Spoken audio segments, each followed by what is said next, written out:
And welcome back to the Business Spotlight. I'm Pat Dewar. Today we're talking about balancing life's issues. Wendy Kaufman is the CEO and founder of Balancing Life's Issues, and, well, she's bringing a great deal of information about how you can, well, let's just say, get things the right, is it the right bricks in the right place, the right rocks in the jar first? In the jar, sure. Everybody knows that one. Yeah, that will work. And I never want to say the right because I often really joke that I'm the most perfectly imperfect person, and I look for that. I look for the mistakes I've made because certainly they're the ones that have gotten me to the next level.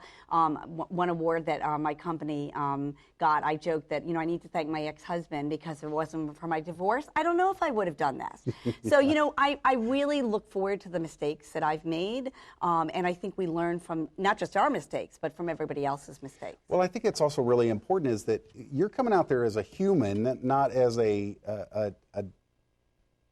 want to say a Barbie or a doll kind of thing, a plastic figurine that has this mask. You show up and this is me. This is the way I always am. And, I think what's interesting about that is we want to be reminded, certainly I know I want to be reminded about how one little thing can change everything.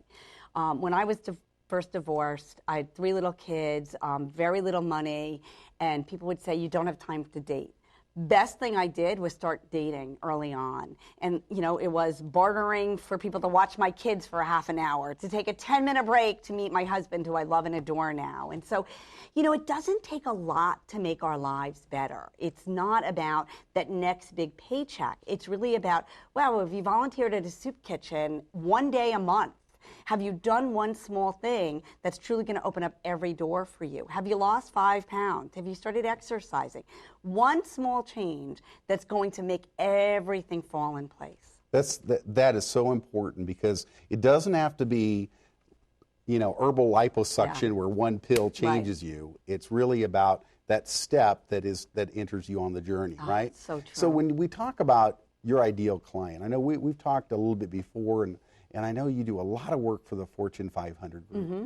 What are some of the things that they should expect from you? And then, maybe I should stop it and say it this way. Who is the ideal client? And then what should they expect? It's interesting because that's been a journey for me. So I used to think it was just big clients with a lot of employees. And we've recently done a session for a father, a son, just a father and a son company where they just were not connecting. And so it's this teeny small 2-person, and we have a class called The Elephant in the Room. And we taught the father and son how to communicate. I mean, how beautiful is that after all these years, the father can say what he really wanted to say, and the son got a chance to say what he really wanted to say. So I think our ideal client is people who really want to, believe that they owe their employees for something. They owe their employees some kind of work that helps them handle everything life has given them, number one. And I think the other thing is for the employers who really say, you know what, I want to feel less stressed. I don't want to yell at my employees all the time, or I don't want to yell at my wife or husband all the time. So I think it's both. It's really for people that need to continue learning. And I would certainly argue that's everybody. Certainly me. Well, I totally agree. One of the things that I'm sold on is the old Ziegler saying that you're what you are, where you are, because of what's gone into your mind. You want to change what you are and change where you are. Absolutely. Change what goes into your mind. So what I'm hearing is if you really want to make a change in your company and its culture, it's bring you guys in and allow you to instill or insert some new thought patterns. Yeah. Is that what I'm hearing? Absolutely. It may be everything from emotional intelligence, which I was lucky enough to be trained this year with Daniel Goleman himself through a series of workshops. And so it may be a matter of understanding how I connect emotionally with everyone around me. Or it may be things on parenting supports. We worry a lot about our children. It may be something like that. It may be things on your dog, on your pets, which we certainly care about. I have 4 of them, so I understand that.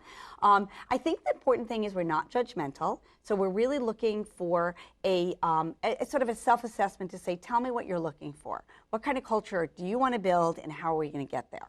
And you guys, that whole thing about you being able to create a process and a program, it doesn't necessarily have to be one pill, does it? No.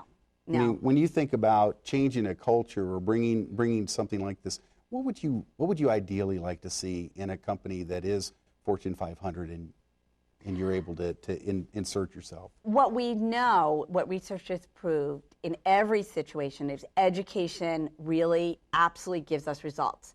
In New York City, we have the calorie counts on our menus. People don't like it, but we know for a fact it's worked. So we need to make sure that our employees are educated about what works and what doesn't work.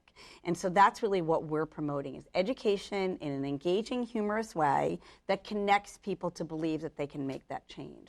So if it's teaching calories and, you know, helping being more conscious and working with the Affordable Health Care Act, which all of us are part of now, and making our employees healthier, and healthier covers everything, then we're all about that. And is that something that you guys are doing a fair amount with? Yeah. Is this new bill? Yeah.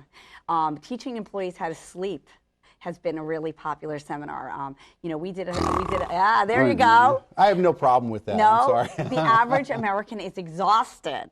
And just teaching people how to sleep through the night. We actually were able to change one particular, this is a hospital story, where their employees were late. Well, we found out the reason they were late was they were so tired they couldn't get up in the morning. And here's how they all go together.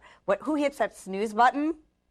You hit that snooze button every day, you're wasting time. There's your gym time. There's your exercise time right there. We just found you some extra time. That's funny. Well, speaking of time, we're actually out of time for this segment.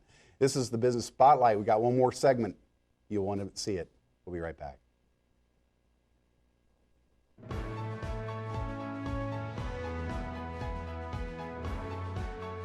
You can become a published author. Discover a system that will lead you from idea to having your book on the bookshelves. Bob Baer pulls back the curtain at the More Power to Publish workshop. Watch and learn how to follow the step-by-step plan to turn your idea into a published book. Learn more at morepowertopublish.com.